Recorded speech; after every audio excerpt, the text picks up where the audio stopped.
Shakira is the most successful Latin American singer on the world pop scene. A songwriter, a philanthropist, and just a wonderful person. Today we'll tell you how Shakira reached the heights of fame and became a favorite of the public, thanks to her talent and hard work.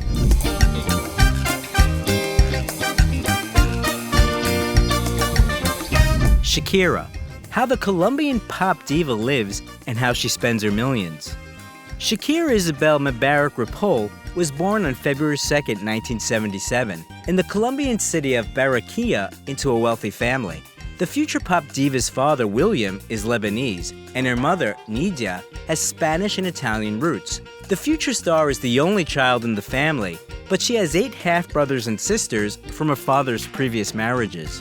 Shakira grew up a gifted child. At 1.5 years old, she knew the alphabet. At 3, she could read and write. And at 4, she was completely ready for school. The parents were proud of their daughter's achievements, so they decided to have her abilities tested by specialists, who after a series of studies, concluded that the girl was a child prodigy. Looking ahead, it is worth noting that Shakira's IQ is currently 140, which is an indicator of genius and a record among the stars of world pop music. In addition, she speaks 6 languages. The father owned a jewelry store, and in his spare time, he wrote various stories.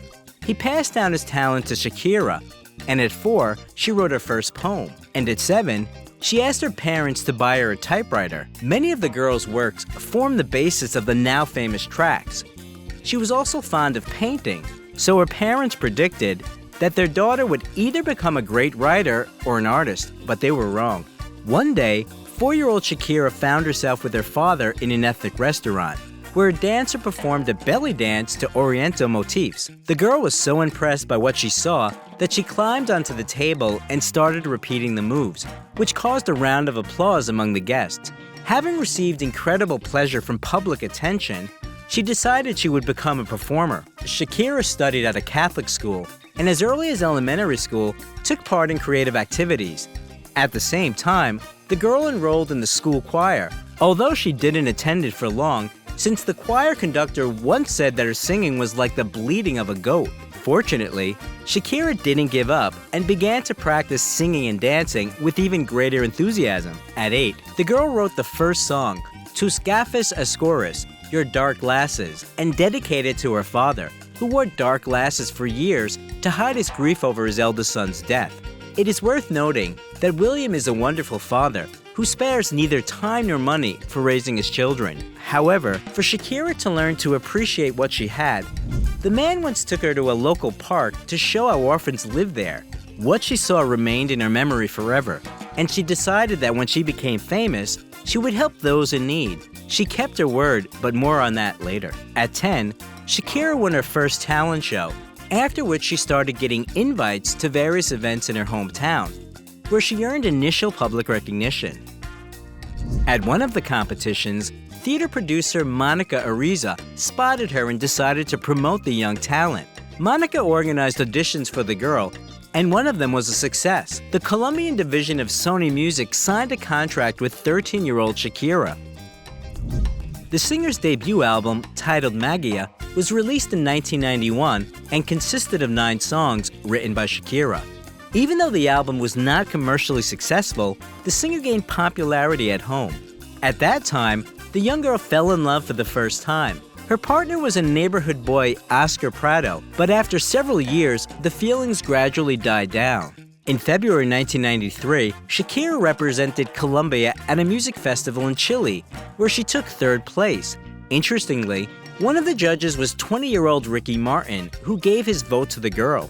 In March of the same year, the singer's second album, Peligro, was released, which turned out to be a commercial failure, just like the previous one. At that time, Shakira was disappointed in herself and decided to take a break from her music career to finish school. Since then, her first albums have been discontinued and are now considered not official, but rather promotional. After graduating from school, Shakira moved with her mother to the Colombian capital, Bogota. In 1994, she got the lead role in the series El Oasis, a Colombian reinterpretation of Romeo and Juliet, and even performed the title song of the telenovela. By the way, this was not Shakira's first appearance on the screen. She had previously had cameo roles in various TV series. At the same time, Sony planned to terminate the contract with the singer, but she presented the song Donde Estás Corazón, which instantly became a hit.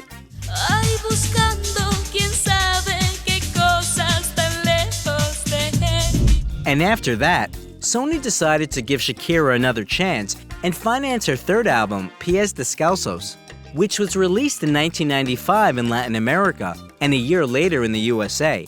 The album skyrocketed to the top of the charts and sold more than 5 million copies. It included 11 songs, among which was the single Estoy Aquí. Ahora estoy aquí, queriendo convertir los campos en ciudad.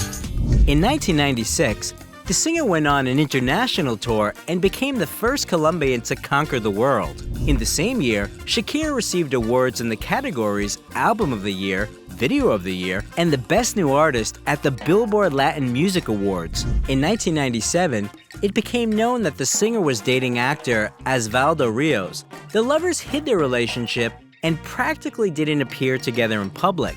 Even though the couple was called the most beautiful in Latin America, their relationship lasted only 8 months.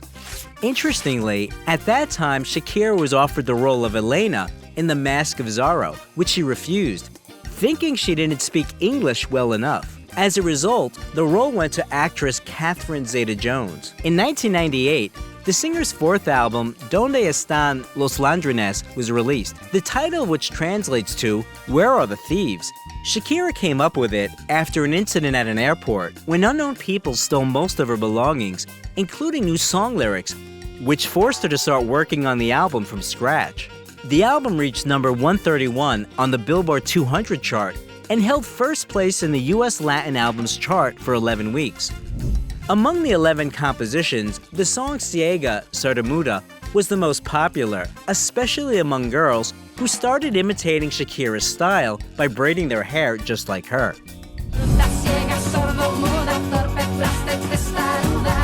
Since then, it has sold over 7 million copies worldwide and 1.5 million in the US alone, making the record one of the best-selling albums in Spanish in the States.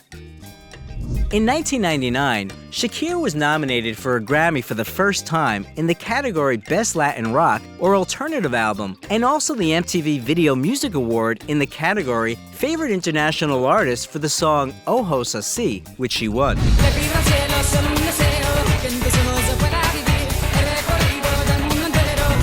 With the same song, the pop diva performed at the Latin American Grammy ceremony, where she was nominated in 5 categories, 2 of which she won. At that time, not only her music career was gaining momentum, but also her personal life.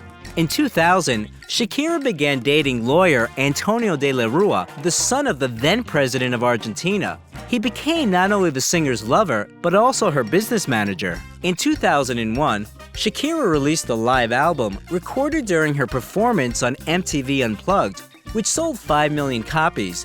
The commercial success was also solidified by the Grammy Award in the category Best Latin Pop Album. After reaching such heights, the singer decided to conquer the international arena. In the same year, she released her 5th studio and first English language album, Laundry Service, which included 13 songs, among which Objection and Whenever Wherever were particularly popular.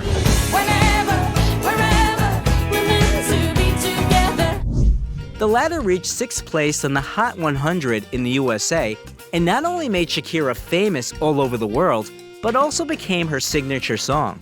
Many fans were unhappy that their favorite singer had chosen American pop music over her authentic folk motifs. Nevertheless, the album received many awards and with more than 20 million copies sold, has become the most successful in her career and remains so to this day. At the end of 2002, the singer went on an international tour for 6 months, during which she gave more than 60 concerts in different parts of the world and managed to earn about $72 million. At the end of the tour, a live album, Live and Off the Record, was released, which reached number 1 on the Top Music Videos chart in 2004. In 2005, Shakira released her sixth album, Fiación Oral Volume 1, in Spanish. The album reached platinum status 11 times and won 15 awards, including the next Grammy. It has also become commercially successful. For example, in Mexico, the entire stock was sold out on the first day. Among the 12 tracks of the album, the most successful track was the passionate duet with Spanish singer Alejandro Sanz, La Tortura.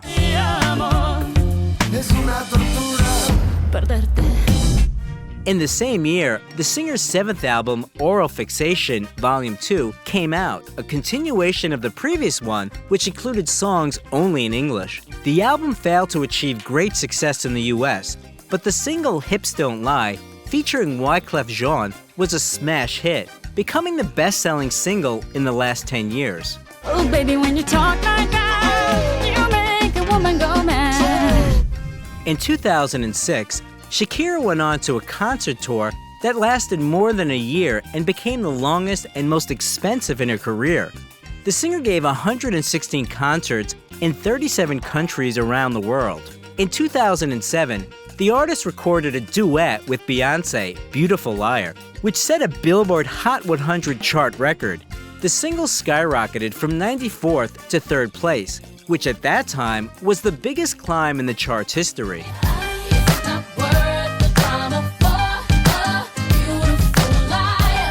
At the beginning of 2008, Shakira ended up in 4th place in Forbes' ranking of the highest paid performers.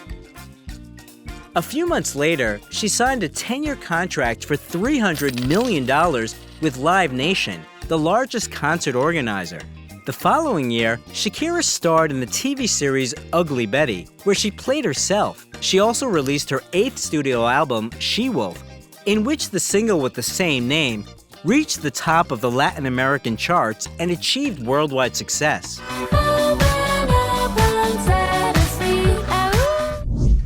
At the same time, it became known that the singer's personal life wasn't as smooth.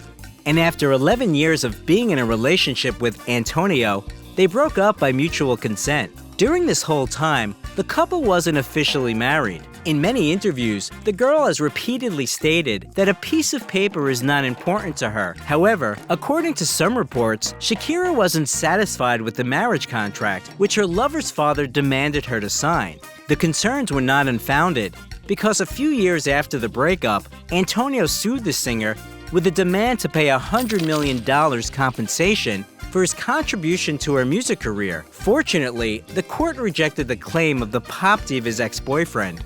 In 2010, Shakira launched her perfume line with 3 fragrances, S by Shakira, Dance, and Love Rock. And in the same year, the Colombian was honored to record the official song for the FIFA World Cup in South Africa. The groovy track, Waka Waka, was successful and reached the top 20 in the world charts. This is Africa. Waka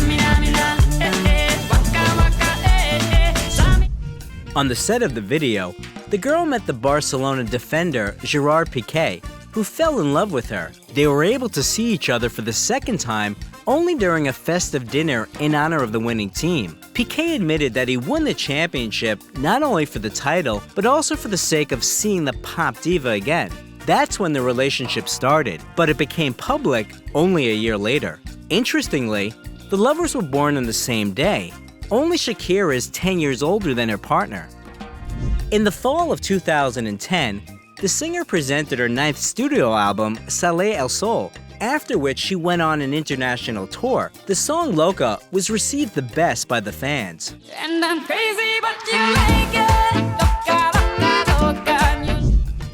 In 2012, Shakira took part in the American show The Voice, replacing Christina Aguilera in the mentor's chair. With her appearance, the ratings of the show significantly increased, and the pop diva earned $12 million for her participation. Meanwhile, the artist's relationship with Piqué reached a new level. In 2012, Shakira moved in with her lover in Barcelona, and a year later gave birth to their son Milan.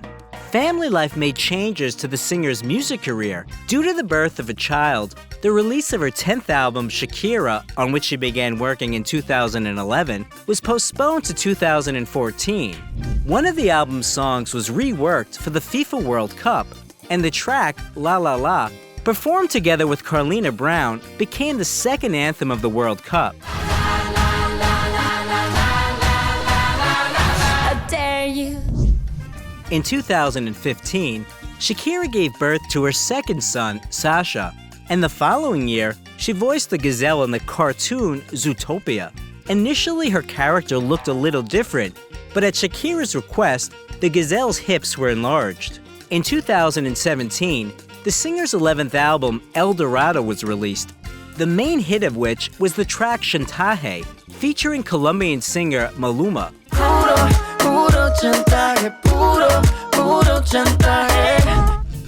The record brought Shakira the third Grammy Award, which made her the only Latin American artist to achieve such results. In 2018, the singer went on a world tour, and in 2020, together with Jennifer Lopez, she performed at halftime of the Super Bowl, to which 103 million people tuned in. Today, the singer continues to make music and is working on another album. Recently, she presented the single Don't You Worry with Black Eyed Peas and David Guetta. Gonna be alright. Everything's gonna be alright. It also became known that in June of this year, the pop diva broke up with her spouse and they're now fighting for custody of the children.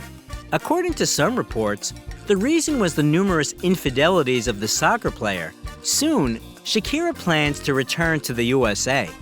As of today, the pop diva's fortune is estimated at $300 million, which she earned through music, TV projects, and advertising contracts. Shakira appeared in advertisements for brands such as Pepsi, Activia, Pandora, Oral-B, Nokia, Sony Ericsson, Angry Birds Game, and many others. And last year, she sold the publishing rights to 145 of her songs to a British investment company. According to some reports, the transaction amount exceeds $100 million. The singer owns expensive real estate in different parts of the world. In 2012, together with Piqué, she bought a house in Barcelona for $5.8 million, where the star couple lived with their children. Orange trees grow on the terrace, and the house has several bedrooms, a living room, and a library. Before meeting the soccer player, Shakira lived in Miami. The singer bought the Snow White Villa back in 2001. A building with an area of about 8,600 square feet has a spacious kitchen and living room, 6 bedrooms, and a room for rewards. Outside, there is a terrace with a bar and a huge swimming pool. A few years ago, the singer put their property up for sale for $11 million. In addition, Shakira owns a house in Colombia, a villa in Cyprus, as well as the island of Bons Cay in the Bahamas. The latter was bought together with her friends in 2005 for $16 million. A resort area was supposed to be built on the site, but the business plan, the cost of which is approximately $485 million, has not yet been implemented. The pop diva also owns a collection of cars, including Audi A7 Sportback, Mercedes-Benz SLK 250, Tesla Model S, BMW X6, Audi Q7, and Mercedes-Benz SL 550 for $115,000. It is known that Shakira also owns a private jet. The singer spends a significant share of her fortune on charity. Back in the late 1990s, she founded a charity foundation where she sends 50% of her payouts to help orphans and poor families. One time, Shakira starred in a champagne commercial, and all of the $660,000 earned, she gave to the construction of 2 schools in Colombia and Haiti. She is also a UNICEF Goodwill Ambassador, and last year, together with Prince William, released the documentary, The Earthshot Prize, Repairing Our Planet. In 2011, Shakira received a star on the Hollywood Walk of Fame, and in 2013, she appeared in the ranking of the most influential women in the world. Barbie dolls were produced in her image, and a metal statue was erected in her native Colombia in honor of the pop diva. All of this suggests that Shakira managed not only to achieve commercial success in her music career, but also earn the love of millions. Do you like the Colombian singer?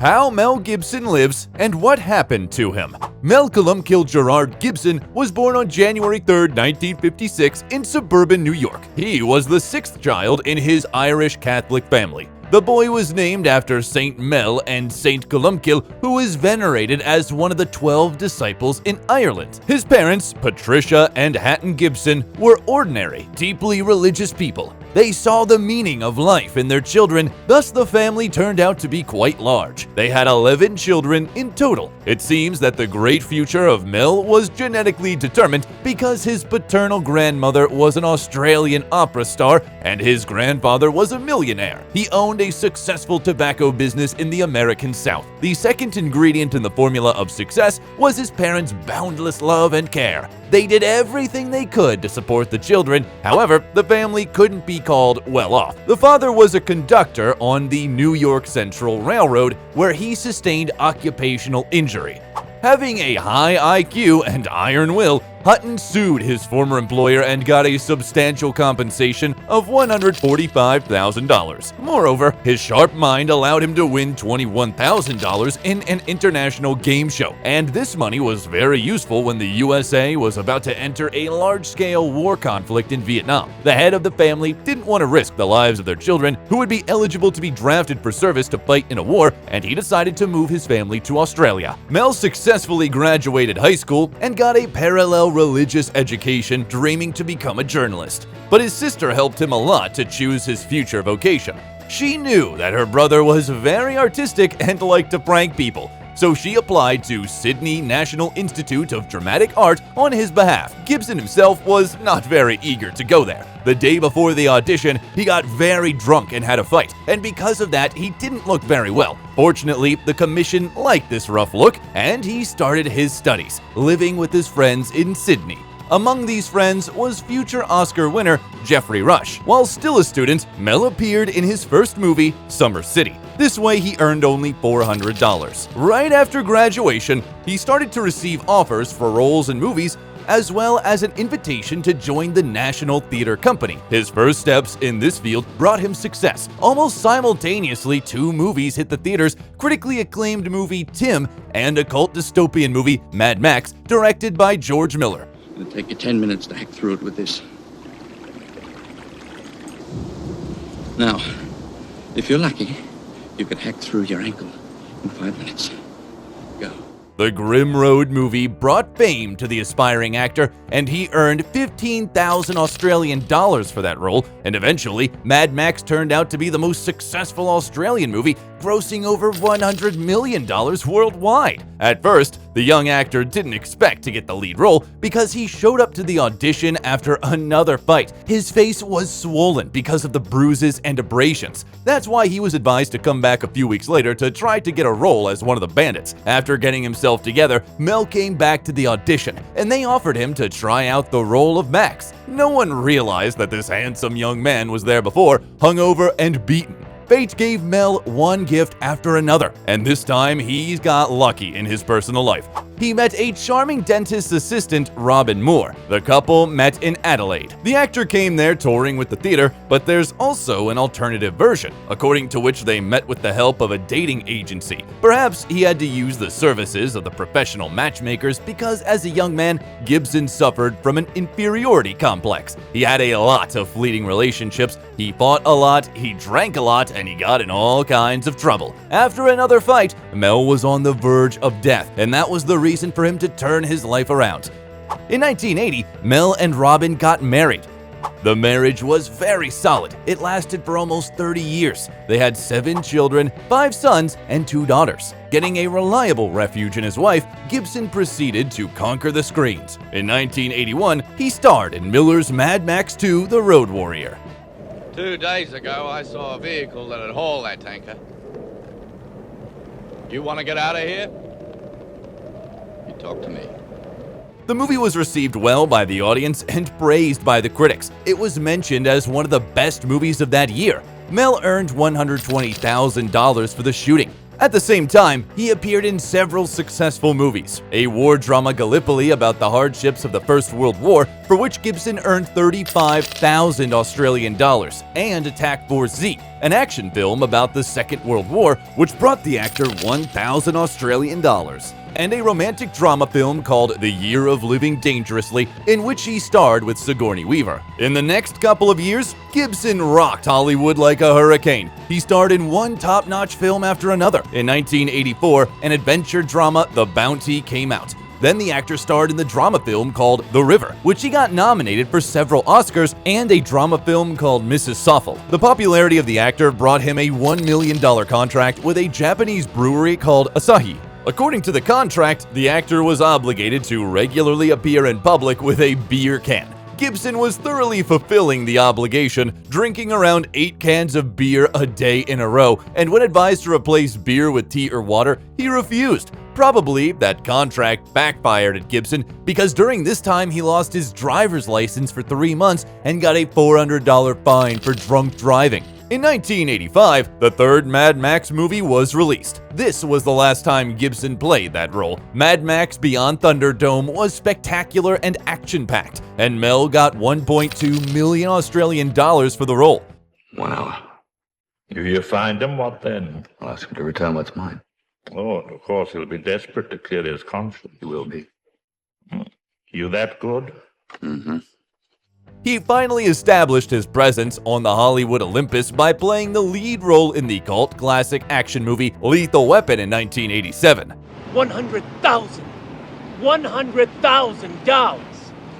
Did you hear what he said? 100,000? I'm sorry, I can't afford that. Not on my salary. The movie brought its creators a bunch of awards, including an Academy Award nomination for Best Sound Mixing. Martin Riggs, masterfully created by Mel, is one of the best cinema characters according to Empire magazine. They filmed an alternative beginning depicting the main character as a less likable person, as well as the ending. They weren't included in the DVD release. The success of the first film prompted the producers to make a sequel, and between the two parts of the franchise, Gibson starred in a crime film, Tequila Sunrise. After the end of the filming of Lethal Weapon 2 in 1989, it became clear that it's not commercially reasonable to kill this character, and the original script was rewritten to allow another sequel to be made.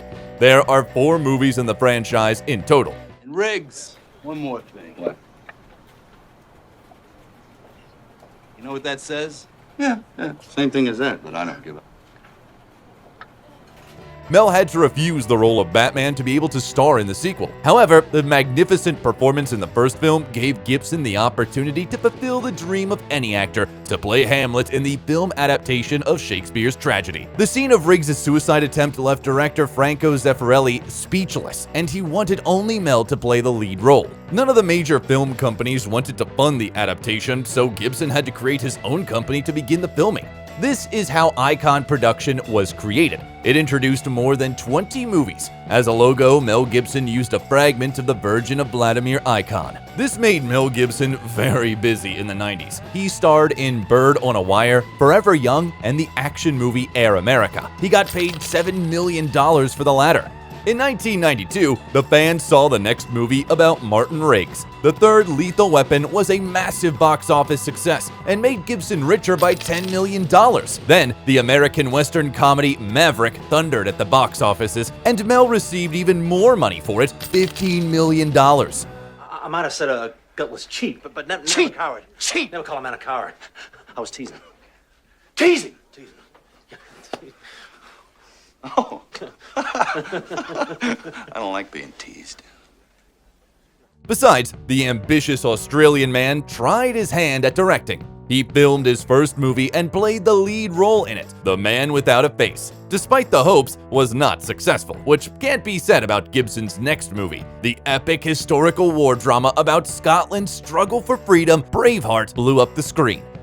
You tell your king that William Wallace will not be ruled, and nor will any Scot while I live.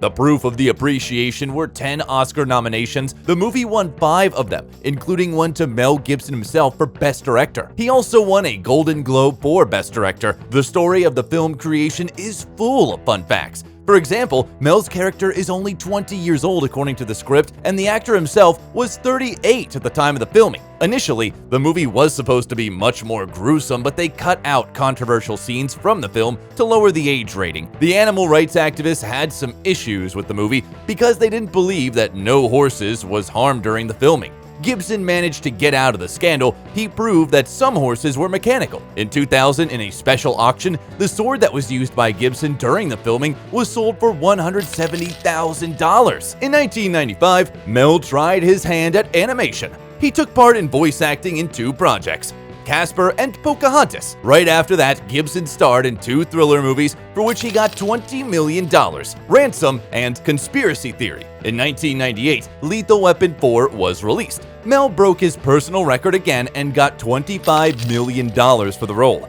Moreover, he signed a profitable advertising contract with a Japanese company, Subaru, and appears in the commercial driving a right-hand drive Legacy sedan through Stockholm and New York. By the way, Mel himself chose another Japanese car. He's driving a modest sedan Toyota Cressida. At the turn of the century, the fans saw Mel in another action movie called Payback and in The $1 Million Hotel. He also voiced a character in Chicken Run. The historical drama, The Patriot, was praised by the audience, for which Gibson got $25 million. I understood you to be a patriot. If you mean by patriot, am I angry about taxation without representation? Well, yes, I am. It's peculiar that Mel asked to make several changes to the script. They added another child to the 6 children the character had because at that moment, Mel himself had 7 children. The movie, What Women Want, holds a special place in Mel's career. You ever consider dating a woman who wears real underwear? You know, the kind that covers the entire bottom the way it's supposed to. No, but if I ever do, should I give you a call? A hoax and prank enthusiast, he brilliantly played the role of a charming ladies' man who gained the ability to hear women's thoughts after being electrocuted. The comedy film was a smashing hit, getting over $374 million in the worldwide box office. It was ranked 4th among the most successful movies of 2000. At the same time, Mel got into a huge-scale pharmaceutical war waged by the United States Department of Health and Human Services. It was trying to restrict the consumption of vitamins by the Americans. As a protest, Gibson appeared in a video in which his home is raided by a SWAT team. The actor, wearing a bathrobe and holding a vitamin C container, says to the SWAT team, "It's just vitamins." Since the early aughts, Gibson has not been that active as an actor. He appeared in such films as Signs and We Were Soldiers, which brought him $50 million in total, a musical crime comedy, The Singing Detective, and the TV series Complete Savages. Mel spent more and more energy and resources on his own projects, mostly as a director. His 2004 epic biblical drama film, The Passion of the Christ, was a really huge event. The movie shocked the public, depicting the last 12 hours of the life of Jesus Christ. The dialogues in this movie were written in reconstructed Aramaic, ancient Hebrew, and Latin. Gibson, after the release of the movie, proclaimed that the Holy Spirit was the real creator of the film and he was just a vehicle. He even donated $100 million to the Catholic Church. The filming process was very difficult. The lead actor was constantly injured, including a lightning strike. To make it more authentic, they decided to avoid using CGI. The job was done exclusively by makeup artists who spent 10 hours on it. Moreover, the actor who played Jesus received real lashes and carried a real wooden cross weighing 154 pounds. Thanks to this selfless and rigorous approach, the movie turned out to be grand.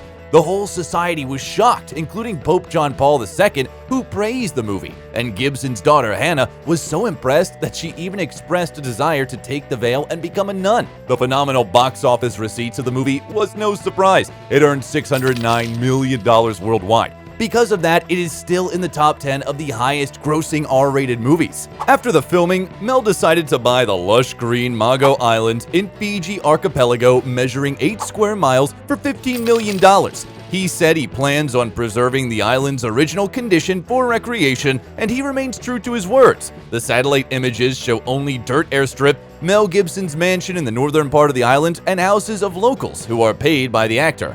The next large-scale project of the Icon Company was the mystical movie Apocalypto, based on the historical myths and legends of the Maya tribe. Gibson was the producer, the director, and the screenwriter of the movie. Same as in the previous movie, Mel tried to make it as authentic as possible and didn't trust CGI to do the job. It was filmed mostly in the Mexican state of Veracruz, and they reconstructed step pyramids very close to the original. In the movie, Mayans are depicted as very cruel people, which was criticized by many historians, and representatives of one of the ethnic communities filed a report to the Human Rights Commission of the Yucatan state. At the same time, there was a huge scandal when Mel was arrested for drunk driving again. This time, the movie star acted really inappropriately, shouting anti-Semitic slogans and racial slurs. This stunt almost ruined Gibson's reputation, but he got away with it. He publicly apologized, speaking about lapses in judgment he's having from time to time. After this incident, Gibson retreated into the shadows for 10 years and didn't film any movies. Craving for solitude, in 2007, Mel bought a mansion with a plot of land of 400 acres on the Costa Rica coast. He's been thinking about buying a piece of this picturesque land when he was searching for a location for the Apocalypto shooting. He bought it for $26 million. This ranch consists of a villa surrounded by tropical forest and a cute backyard. The home features several classic colonial-style bedrooms, wood-dominated dining rooms, and an on-site pool. Later, Mel tried to sell the house for $35 million. After all, Mel Gibson is not just a great actor, but a good businessman as well. He knows how to sell. In 2007, he sold another mansion in the Tudor style in Connecticut for $40 million, which he bought in 1994 for $9 million. This 15-bedroom castle-like mansion is surrounded by a stunningly beautiful garden, and the interiors of the living room with fireplace, library, and dining room are strikingly rich and charmingly old-fashioned. This break from the film industry and property purchase can be explained by the problems in his personal life. In the spring of 2009, there were rumors that Mel's solid family split up. Allegedly, the spouses had not been living together for 3 years. Soon, Gibson showed up to the premiere of X-Men Origins Wolverine with a Russian pianist and singer Oksana Grigorieva. She met Gibson during the filming of one of the movies, and pretty soon, the smitten actor became the producer of her album. There is a theory that the meeting was not an accident, but was organized by a known in certain circles matchmaker, Peter Listerman. However, this information is not confirmed at all. After the joint appearance in the news about Oksana being 4 months pregnant, Robin filed for divorce and got half of the net worth of the adulterer, $850 million. Besides that, Mel has to pay half of his income to his ex-wife, and later she got 2 Malibu mansions worth a total of $22.5 million. Actually, the breakup fee of the Gibsons is considered to be one of the largest in the history of Hollywood. In October 2009, Mel and Oksana had a daughter, who became the 8th child of the actor. The new family with newborn Lucienne lived in a $11.5 million mansion situated in Malibu. Mel bought the house from his friend, David Duchovny, but the family life didn't work out, and after 18 months, the couple split up, and a few months later, Grigorieva filed a police report stating that she was physically abused by Gibson. They have opened a criminal case against Mel, and he received 3 years suspended sentence, a $400 fine, and a restraining order prohibiting him from seeing their mutual daughter. Also, the court ordered him to pay his common-law spouse a $750,000 compensation and pay $40,000 each month until the child reaches the age of 18. Also, Oksana got a mansion in Sherman Oaks, which Gibson bought in 2009 for $2.4 million.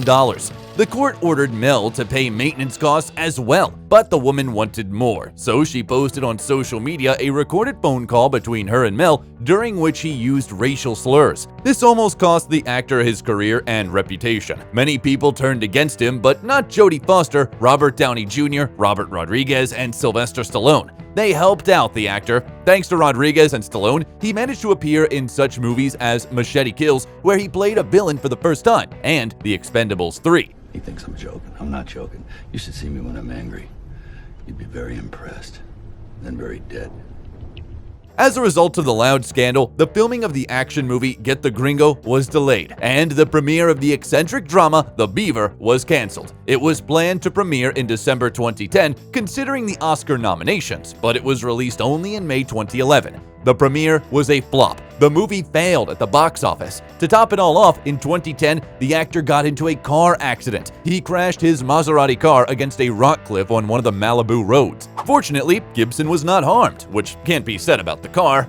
It had to be towed. It was completely totaled. After this point, the actor decided to drive a convenient electric smart car. He's been driving it for many years already. Mel tried to forget about the previous relationship, and in 2012, it was reported that he's dating athlete Ashley Cusato, but it didn't last very long. The next period of Mel's life can be considered a reset. He was completely inactive both in professional and personal life. Only in 2016, Gibson renewed his activity. He appeared in the action film Bloodfather and then directed Hacksaw Ridge, which brought him an Oscar nomination as Best Actor. Also, it was reported that his new girlfriend, Rosalind Ross, is pregnant with the actor's 9th child. On January 20, 2017, the couple had a baby. They named him Lars Gerard. Thus, Mel has the second place in the top of actors with the largest number of kids. Only Charlie Chaplin had more kids than Mel. He had 11. But something tells us that Gibson may beat this record. In the last couple of years, Gibson appeared as an actor in such movies as Dragged Across Concrete, Boss Level, Force of Nature, Dangerous, and Daddy's Home 2. Why does a duck have feathers? Why? To cover up his butt quack. Hey, kids, I got a good one for you. 2 dead hookers wash up on the shore. Hey, whoa, shut up. The most peculiar film he starred in recently is probably The Professor and the Madman, 2018. This movie was in production for 17 years. The filming process was full of scandals and lawsuits, so the production company Voltage Pictures banned the crew from filming in Oxford, England. The reason given was budget overruns and lack of time, and as a result, the filming was moved to Ireland. Enraged, Gibson couldn't let the company cripple his film this way, and he tried to ban the release of the film through the court, but he failed. In revenge, he decided not to participate in the advertising campaign. In 2020, there was a premiere of a comedy action film, Batman, with Mel Gibson in the lead role. Remember when my bacon went through the vegan sugar-free phase? Yeah. I was lucky to survive it. Must have lost 12 pounds. In 2021, Gibson appeared in the action films Agent Game, Dangerous, and Last Looks. And the following year, audiences could see the actor in Father Stu, On the Line, Hot Seat, Panama, and Bandit. After all the lawsuits and alimony, Mel Gibson's net worth is now $425 million. Despite the fact that according to some open source estimates, Mel received a record sum of $450 million for The Passion of the Christ and invested only $30 million of his personal money. According to the most recent accounts, Mel is not sitting idle. Gibson is gonna be the director of Lethal Weapon 5. Besides, he will play the lead role in the Continental miniseries, which is about to be released. The most intriguing is the rumor that the actor is working on the sequel of his epic film about the life and death of Jesus Christ called The Passion of the Christ Resurrection, where Gibson will act as director, screenwriter, and producer. We tried our best to tell you all about the life of this brilliant actor, talented director, and unique person, Mel Gibson. Do you think he'll manage to surprise the world with a new masterpiece as he did with Braveheart and The Passion of the Christ? If you liked the video, leave a like and subscribe to the channel so you don't miss anything interesting.